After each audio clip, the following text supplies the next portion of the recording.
CM युवा के युवा उद्यमियों को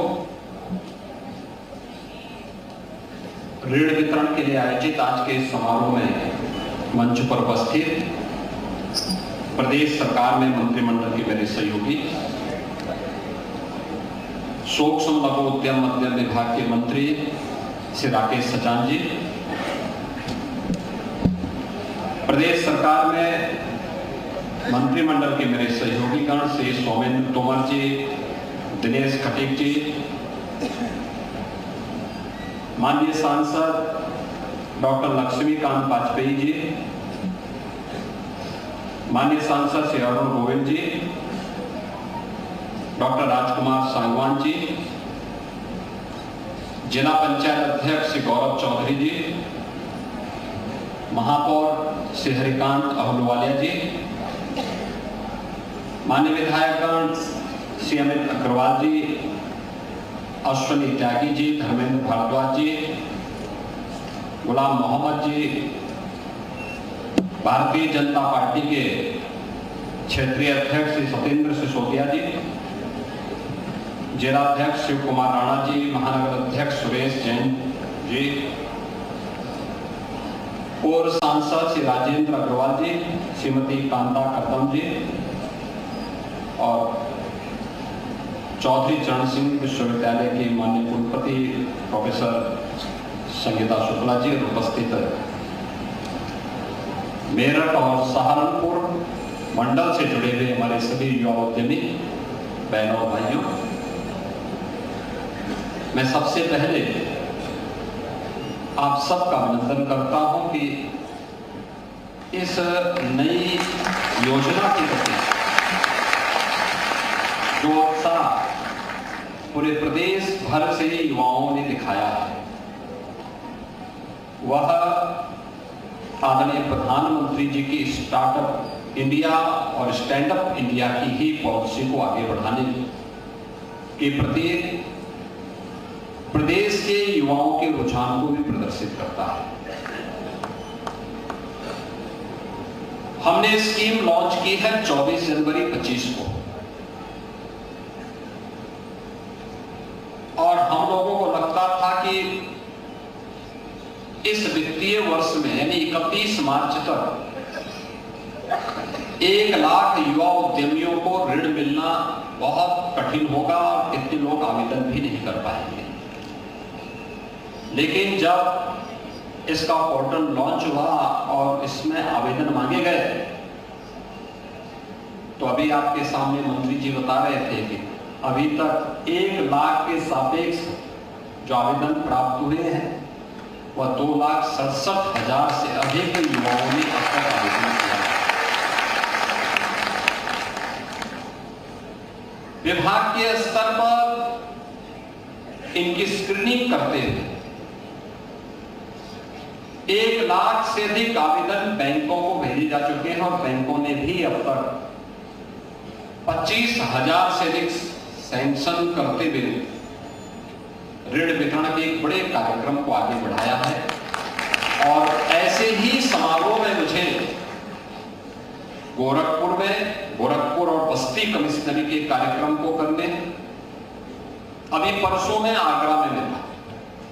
आगरा में भी इस प्रकार के समारोह के साथ मुझे जुड़ने का अवसर प्राप्त हुआ, और मेरठ का मेरा दौरा बहुत दिनों से पेंडिंग पड़ा हुआ था, तो मैं देखने के लिए आया था कि अरुण गोविंद जी यहाँ पे अपने कार्यक्रम को आगे बढ़ा रहे हैं कि नहीं बढ़ा रहे हैं। तो मैं इसलिए आज आपके बीच आया हूँ, इसी बहाने आपके साथ इस संवाद का कार्यक्रम हमारा चल रहा है। और मुझे प्रसन्नता है कि आज यहाँ पे 1070 लाभार्थियों को इस ऋण वितरण के कार्यक्रम के साथ हम जोड़ रहे हैं।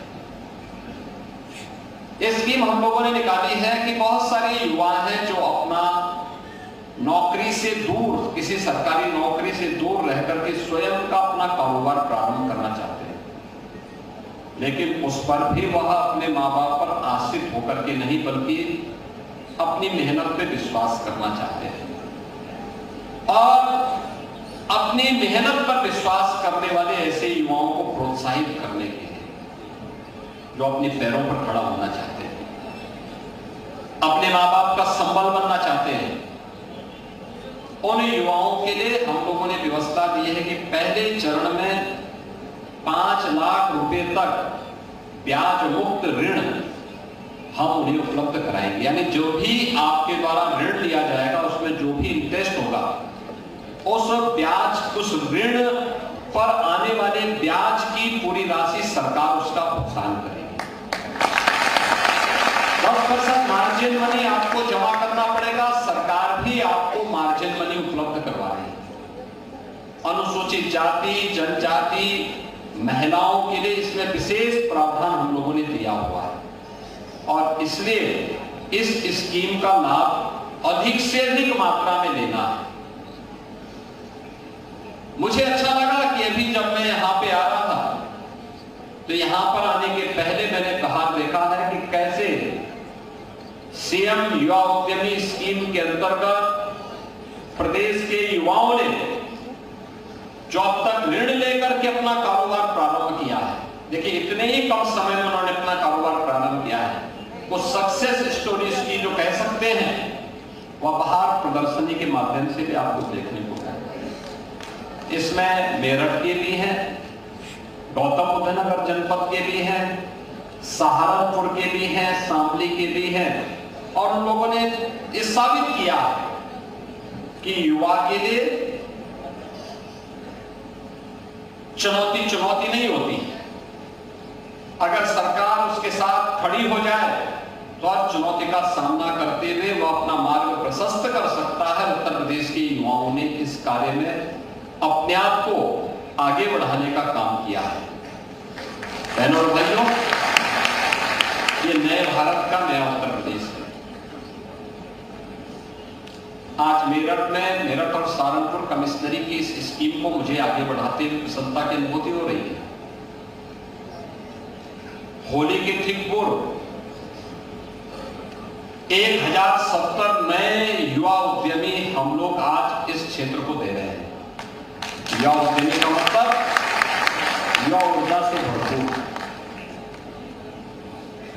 उसने ट्रेनिंग ली होगी, उसने मार्केट को टटोला होगा,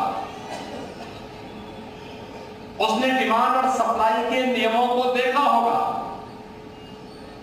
और फिर उसके बीच से अपना रास्ता निकालने के लिए उसने अपने आप को बिजनेस की इस लाइन के साथ जोड़ने का काम किया है। यह उत्तर प्रदेश के विकास में भी योगदान देगा। प्रधानमंत्री मोदी जी की मेक इन इंडिया के अभियान को भी आगे बढ़ाएगा। उत्तर प्रदेश को $1 ट्रिलियन की इकोनॉमी बनाने की दिशा में किए जाने वाले प्रयास का भी एक महत्वपूर्ण संबल होगा और उत्तर प्रदेश $1 ट्रिलियन की इकोनॉमी बनेगा तो भारत को $5 ट्रिलियन की इकोनॉमी बनने में कोई दुनिया की ताकत रोक नहीं सकती है। यह उसी क्रम में और अगर ये क्रम इसी प्रकार से चलेगा तो 2047 में भारत विकसित भारत होगा, यह भी कोई रोक नहीं सकता। आज प्रदेश में पिछले 8 वर्ष में जो कदम उठाए गए हैं, डबल इंजन की सरकार के द्वारा उठाए गए प्रयासों का परिणाम है कि सुरक्षा की बेहतर स्थिति हुई, कानून व्यवस्था की बेहतर स्थिति का परिणाम आज प्रदेश में निवेश चारों ओर से आ रहा है। आज निवेश की कमी नहीं, उद्योग लग रहे हैं, हर एक स्तर पर लग रहे हैं, हर जनपद में लग रहे हैं। 15 लाख करोड़ रुपए से अधिक के निवेश के प्रस्तावों को अब तक हम जमीनी धरातल पर उतार करके बहुत सारे उद्योग ने प्रोडक्शन प्रारंभ किया है और 60 लाख से अधिक युवाओं को अब तक हम इन उद्योगों में सीधे नौकरी दे चुके हैं। 7.5 लाख युवाओं को हमने सरकारी नौकरी इस दौरान दी। एमएसएमई सेक्टर को, जिसका भारत का सबसे बड़ा आधार उत्तर प्रदेश के पास है, उसको पुनर्जीवित किया गया। आज हम लगभग 2.25 लाख करोड़ रुपए के यूपी के प्रोडक्ट को एक्सपोर्ट कर रहे हैं। 96 लाख एमएसएमई यूनिट के साथ देश के अंदर नंबर 1 पर है। 96 लाख एमएसएमई यूनिट का मतलब अगर एक यूनिट में 2 लोग 4 लोग भी काम करते होंगे तो भी 3 से 4 करोड़ लोगों को केवल एमएसएमई यूनिट यूपी के अंदर रोजगार दे रहा है। और इसी का परिणाम है कि आज उत्तर प्रदेश के अंदर बेरोजगारी की दर कम हुई, आत्मनिर्भरता की स्थिति बढ़ी। पिछले 8 वर्ष में 6 करोड़ लोगों को गरीबी रेखा से ऊपर उठाने में मदद मिली और अब तो सरकार ने तय किया है कि जीरो पॉवर्टी के लक्ष्य को हम प्राप्त करेंगे। गरीबी रेखा से सभी लोगों को उभारने के लिए सरकार एक बड़े कार्यक्रम की घोषणा इस बार के बजट में हम लोगों ने की है और उसी क्रम में मैं आपके पास यहां पर आया हूं। अब आगे बढ़ी, सरकार का संबल आपके साथ होगा। टूल किट सरकार देगी, उस प्रकार का अवसर आपके लिए उपलब्ध करवाएगी। आपके लिए आने वाले किसी भी अवसर के उस बैरियर को हटाने का काम सरकार करेगी और इस बात के लिए आश्वस्त करने के लिए मैं आप सभी मेरठ के नौजवानों को आश्वस्त करने के लिए आया हूं। अभी हाल ही में आपने महाकुंभ प्रयागराज को देखा होगा। बहनों और भाइयों, इस बार तो तब भी आपको अन्य मार्गों से जाना पड़ा होगा, लेकिन अगली बार जब आप महाकुंभ या कुंभ के आयोजन में जाएंगे तब तक गंगा एक्सप्रेसवे बनकर के तैयार होगी और आपको हम लोग गंगा एक्सप्रेसवे आपको 2 कुंभ का दर्शन एक साथ कराएगी। आप यहां से जाएंगे तो प्रयागराज की दूरी कुल 8 घंटे में, 7 से 8 घंटे में आप तय कर देंगे।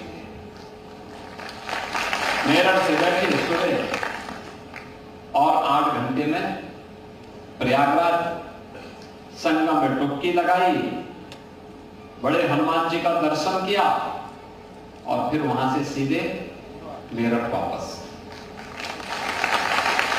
यानी सुबह गए, देर शाम तक वापस। और हरिद्वार जाना हो तो गंगा एक्सप्रेसवे को हरिद्वार तक लेके जाने, हरिद्वार में कुंभ लगता है तो गंगा एक्सप्रेसवे 2 कुंभ नगरियों को जोड़ने का भी एक माध्यम बनने जा रही है। कोई सोचता था देश का पहला 12 लेन का एक्सप्रेसवे दिल्ली मेरठ के बीच में, राजेंद्र जी बड़ा प्रयास कर रहे थे और आज साकार हो गया है। रैपिड रेल, देश की पहली रैपिड रेल दिल्ली मेरठ के बीच में। यानी अब तो मैं देखता हूं कि मेरठ के लोग जो पहले दिल्ली रहते थे अब वह मेरठ से ही अप डाउन कर रहे हैं दिल्ली का, और बहुत सारे लोग दिल्ली के लोग अब मेरठ में रहने के लिए मजबूर हो रहे हैं कि चलिए मेरठ में रहेंगे तो कुछ अच्छा रहेगा, क्योंकि अब तो आपके यहां सुरक्षा का कोई संकट भी नहीं, कानून व्यवस्था का भी कोई संकट नहीं, हर बेटी सुरक्षित है, हर व्यापारी सुरक्षित है, हर नौजवान सुरक्षित है। और इसलिए इस बेहतरीन माहौल में सरकार आज आपके साथ खड़ी है। आज मुझे प्रातःकालीन सत्र में यहां पर मेजर ध्यानचंद स्पोर्ट्स यूनिवर्सिटी का जो निर्माण कार्य चल रहा है उसका निरीक्षण करने का अवसर प्राप्त हुआ। बहनों और भाइयों, हमारा प्रयास है कि हम अक्टूबर-नवंबर 2025 में स्पोर्ट्स यूनिवर्सिटी को कंप्लीट करके इसको राष्ट्र को समर्पित करें। युद्ध स्तर पर कार्य चल रहा है,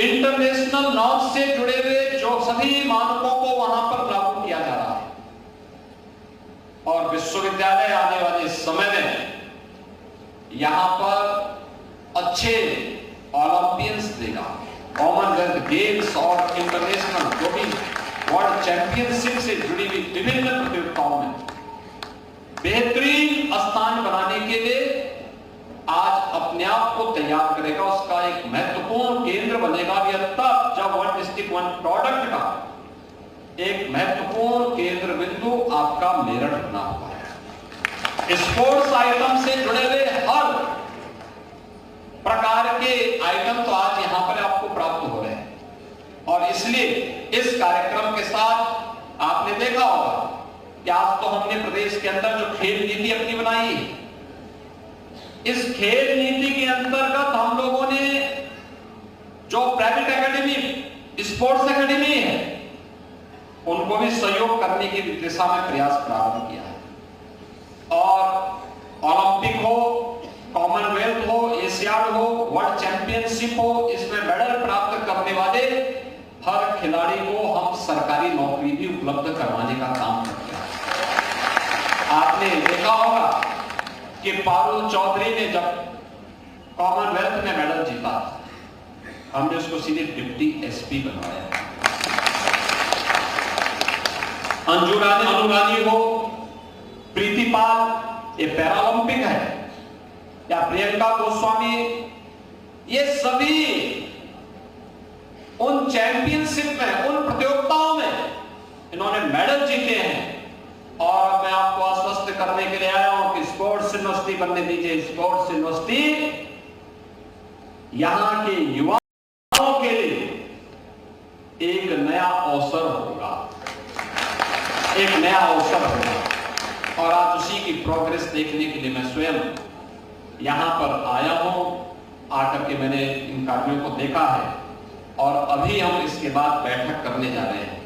बैठक इस बात को लेकर करने जा रहे हैं कि प्रयागराज महाकुंभ में 66 करोड़ 30 लाख श्रद्धालु देश और दुनिया से आए।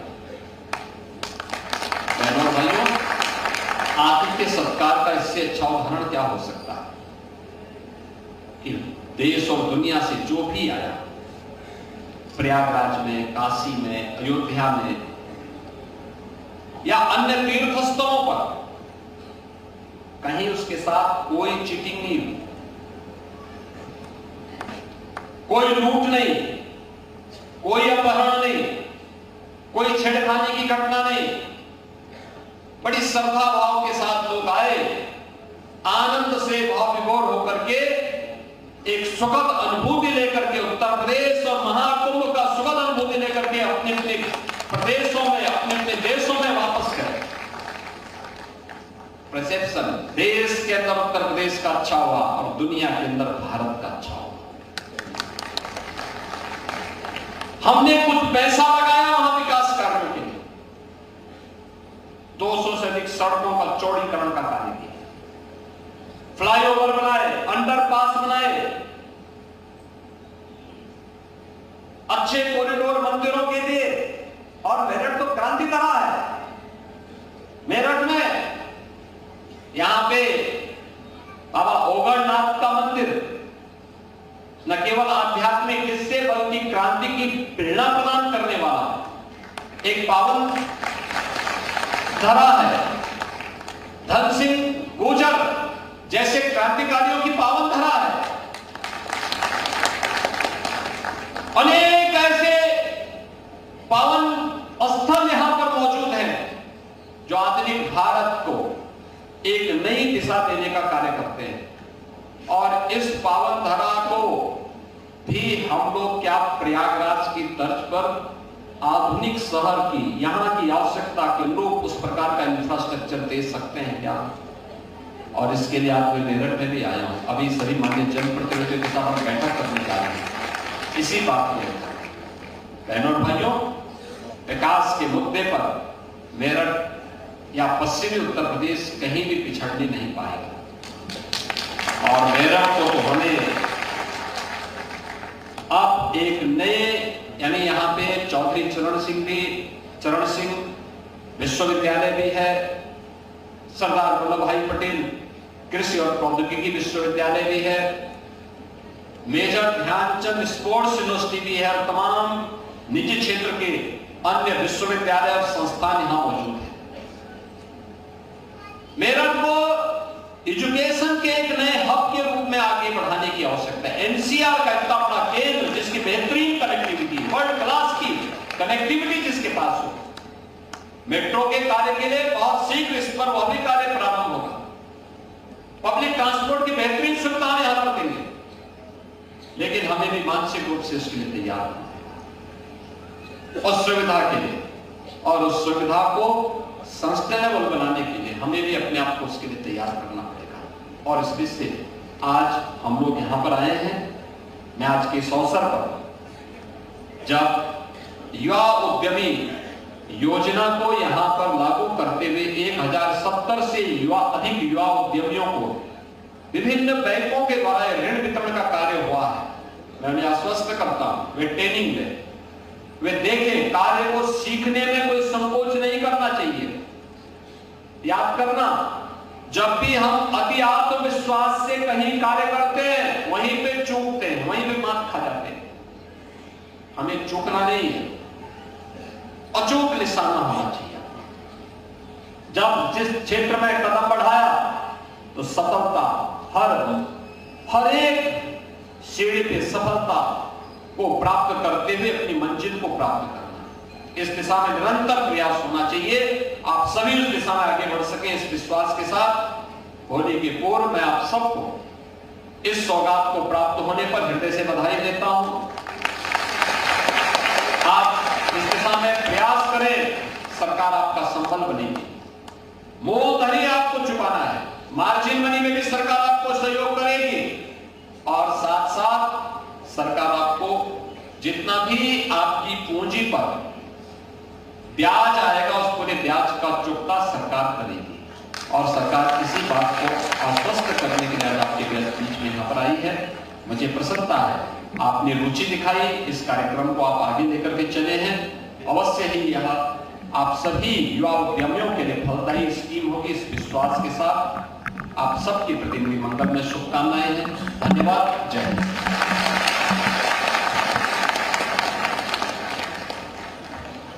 अभिभूत हैं, कृतज्ञ हैं, आभारी हैं। मुख्यमंत्री योगी आदित्यनाथ को आप सुन रहे थे। आपको बताते चले कि मुख्यमंत्री योगी आदित्यनाथ की ओर से युवाओं को सौगात यहां पर दी गई है।